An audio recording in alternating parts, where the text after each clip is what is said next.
शहरी की भागदौड़ में अगर आपको कुछ जल्दी से बनाना हो तो फिर आप ये रेसिपी ट्राई करें।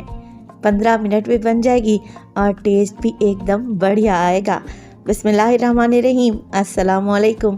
खुश रहें, आबाद रहें, जहाँ भी रहें हैप्पी रहें और हेल्दी रहें। तो मैं हूँ फ़ाइज़ा और वेलकम करती हूँ आपको चटपटे पकवान में। आज आपसे शेयर करूँगी मैं एग लबाबदार की रेसिपी। बनाना बहुत ही आसान है और टेस्ट में तो एकदम अमेजिंग है। तो रेसिपी को एंड तक देखें, अच्छी लगे तो लाइक कर दें और चटपटे पकवान को सब्सक्राइब भी कर लें।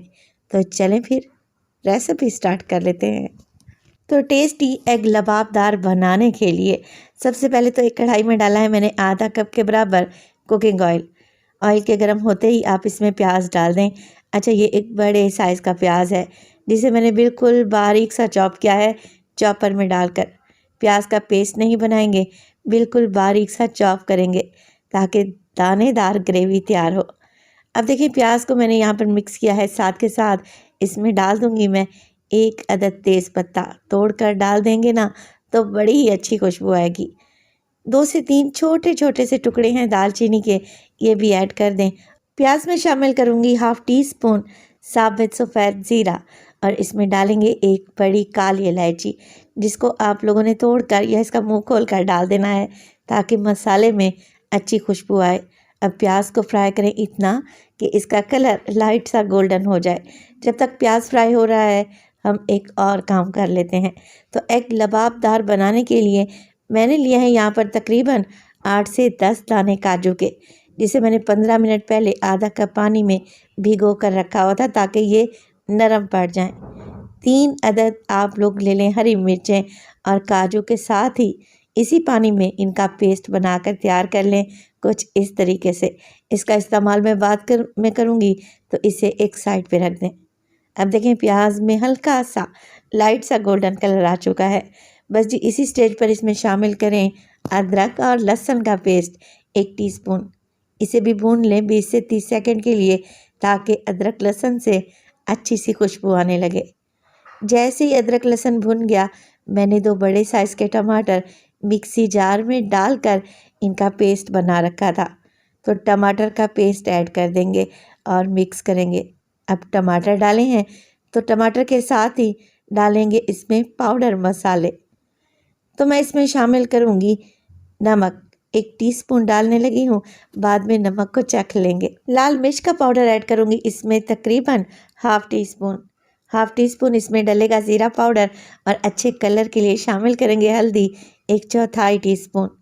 1/4 टीस्पून इसमें डालेंगे पिसा हुआ खुशबूदार गरम मसाला और 1 टीस्पून इसमें डालेंगे धनिया पाउडर। बस यही मिर्च मसाले डलेंगे जो कि हर घर में मौजूद रहते हैं। मिक्स करें और इतना भून लें इस मसाले को कि ऑयल ऊपर आ जाए, टमाटर का कच्चापन चला जाए। तो जितना अच्छा आप लोग मसाले को भूनेंगे ना, सालन में टेस्ट उतना ही ज़बरदस्त आएगा। 4 से 5 मिनट की भुनाई के बाद आप लोग देखें कि ऑयल किनारों से बाहर आ गया है, मसाला अच्छे से भुन चुका है। बस जी इसी स्टेज पर इसमें डाल दूंगी मैं काजू और हरी मिर्च का पेस्ट। मिक्स कर लेते हैं और इसके बाद इसमें डालेंगे दही। अच्छा, दही मैं यहाँ पर 5 टेबलस्पून इस्तेमाल करूँगी।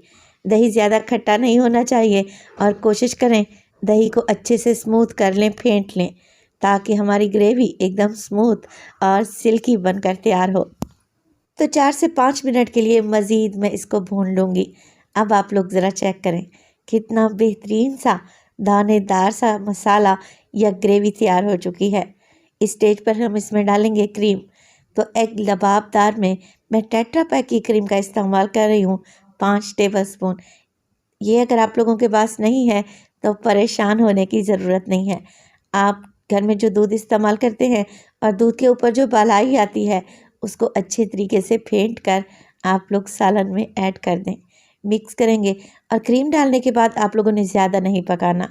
इसी स्टेज पर इसमें डालूँगी मैं ढेर सारा बारीक कटा हुआ हरा धनिया और इसमें शामिल करें आधा कप के बराबर पानी।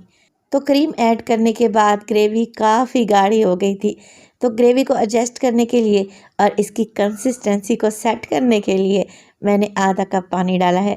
बस जी पानी डालें और मज़ीद 3 से 4 मिनट के लिए पका लें। जैसे ही ग्रेवी में बड़े बड़े से बबल्स आने लगें, आप इसमें डाल दें अंडे। तो मैं 6 अंडों का इस्तेमाल कर रही हूँ। आप अपनी फैमिली के हिसाब से इसमें अंडे डाल सकते हैं। अंडे डालेंगे और फिर कवर लगाकर तकरीबन 10 मिनट के लिए बिल्कुल दम वाली फ्लेम पे हम एग लबाबदार को पकने के लिए छोड़ देंगे, ताकि अंडे अच्छे तरीके से सेट हो जाएं। तो 8 से 10 मिनट लगेंगे। अगर आप हाफ़ फ्राई अंडा खाना चाहते हैं तो फिर टाइमिंग को कम कर लें। अगर आप यहाँ पर कम्प्लीटली पके हुए एग खाना चाहते हैं तो 10 मिनट तो आपको लगेंगे ये एग लबाबदार बनाने में। तो बिल्कुल लो फ्लेम पे 10 से 12 मिनट के लिए मैंने इसे पकाया। अंडे अच्छे तरीके से अंदर तक पक चुके हैं।